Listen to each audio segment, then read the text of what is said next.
I've been thinking about one thing that has kind of boogered my mind for a while. And it's, what is racism? People would say, well, that's judging someone by their race.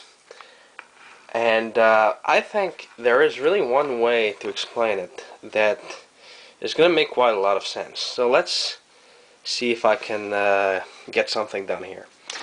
Let's say that you meet a black guy. So what are the things that you know about him? Well, he is black. That's all you know about him. He has thick lips and a wide nose. So, you meet this guy, and this is the only things you know about him. So when you talk about that guy to someone else, you're going to say, well, I met this black guy. And people are going to say, well, you're racist. You got to say something about the guy. That's all you know because you don't know him. That's what racism is. But let's say that, this guy, you meet him many, many times, and, he's your sister's boyfriend or something. I don't know, that you're just around him for a long time. And so then you start to know more stuff about him. You learn that he's a liberal. You learn that he likes the Power Rangers.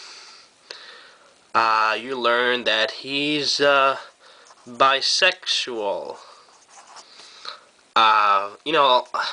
And you can go on and on and on. You learn that he has a nervous tick where he's always kind of banging his head to the side or whatever.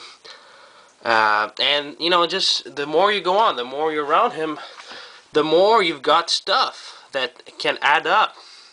He has a deep voice.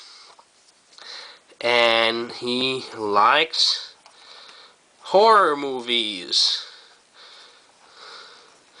And he's an Edmonton Oilers fan. And, the more you know, the more you're like, oh, well, I met this bisexual guy, or I met this guy with a deep voice, or I met this liberal, or I met this Edmonton Oilers fan.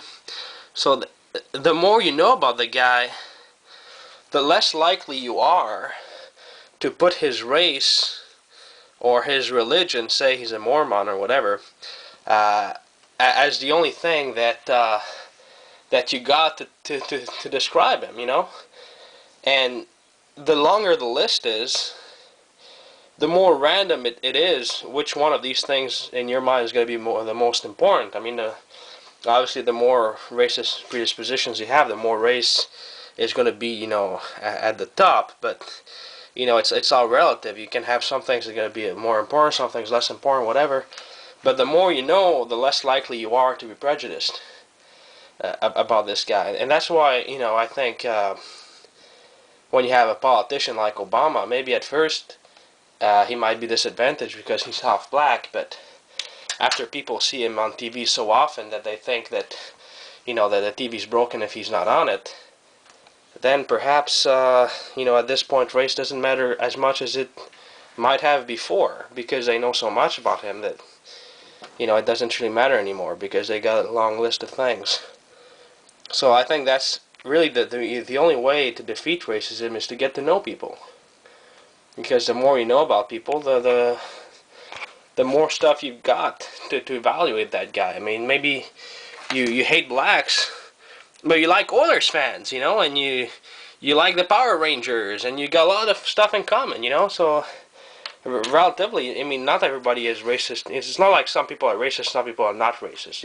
It's all various degrees, and the less racist you are, the quicker the race thing is going to go down on the list. And the more racist you are, the more time it's going to take. But eventually, you're going to have some stuff that's going to be more important. It's like you meet a Jewish guy and you find out that he's an investment banker. So you start to know more stuff about him. That's Like that kid in South Park, you know. The more you know, the less you have to rely on race and religion. Well, that's pretty simple. So, like, whatever, just get to know people or something.